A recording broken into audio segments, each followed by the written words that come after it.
दुनिया का सबसे बड़ा जानवर blue whale, the largest animal ever known to have lived on Earth. देखिए, इस दुनिया में बल्कि पूरी कायनात में हर चीज का कोई ना कोई मकसद है। चाहे यहां दूर 147.84 मिलियन माइल्स दूर चमकता सूरज हो, हर एक का कोई ना कोई मकसद है। Every creation is having a purpose. अब इस ब्लू व्हेल को देखिए, इसका वजन 1,36,000 किलोग्राम होता है, यानी 30 हाथियों के बराबर। इसकी तो जबान एक हाथी के वजन के बराबर होती है, और जब इसका बच्चा पैदा होता है तो रोजाना वो बच्चा 90 किलोग्राम वेट वो गेन कर रहा होता है। ब्लू व्हेल की लंबाई 100 फुट तक हो सकती है, और इसकी जो उम्र है वो 80 साल या 90 साल होती है। ब्लू व्हेल की उम्र का अंदाजा साइंसदान कैसे लगाते हैं? आपने देखा होगा, जो दरख्त है उनकी उम्र का अंदाजा कैसे लगता है कि उनके अंदर रिंग्स होते हैं, उसके तने में उस रिंग्स की गिनती की जाती है और एक रिंग 1 साल की निशानदेही करता है। इसी तरह ब्लू व्हेल के कान में वैक्स जमती है, जिस तरह इंसान के कान में भी वैक्स होती है, और हर 6 माह के बाद उस वैक्स की एक नई तह आ जाती है और उन तहों को गिना जाता है, और यूं ब्लू व्हेल की उम्र का अंदाजा लगाया जाता है। और इसके कितने फवायद हैं पूरे इकोसिस्टम को कि जब तक ये जिंदा है,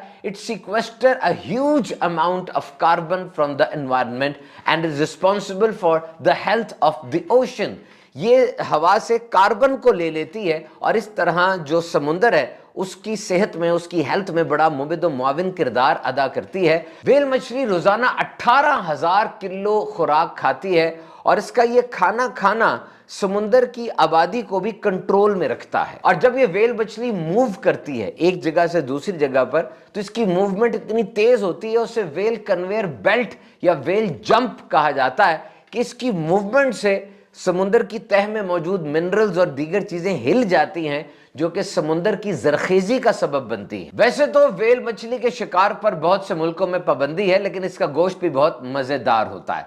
और हमारी इस कहानी का क्लाइमेक्स तब आता है जब व्हेल की मौत आती है। साइंस कहती है कि जब इसकी मौत आती है तो ये अपने नेस्ट से, अपने घर से बहुत दूर तैर के चली जाती है, और वहां जाकर फिर एक आखिरी डाइव लेती है, जिसे व्हेल फॉल कहा जाता है, और समुंदर की गहराइयों में जाके ये कोलैप्स कर जाती है और मर जाती है।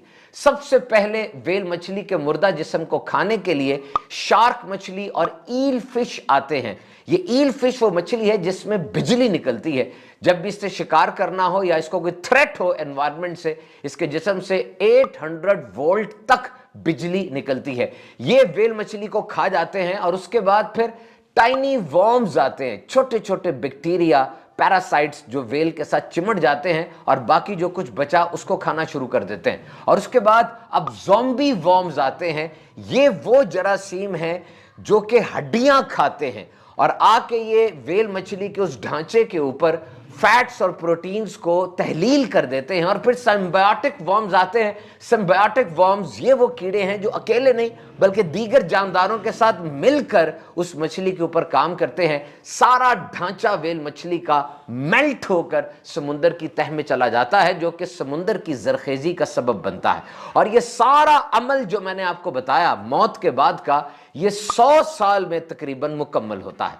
गौर कीजिए, व्हेल मछली मर गई, लेकिन कितनों को खाना दे गई, कितनों को जिंदगी दे गई। यानी एक अंदाजे के मुताबिक 100 स्पीशीज, 100 स्पीशीज, 100 जानवरों की नस्लें और तकरीबन 15,000 मुख्तलिफ किस्म के जानवर सिर्फ उस ढांचे से अपनी खुराक हासिल करते रहे। तो खुदाई शाहकार है, and it proves that every detail of nature is having a purpose. यानी इस कायनात का एक एक जर्रा, उसके अंदर कितनी हिकमतें पोशीदा हैं।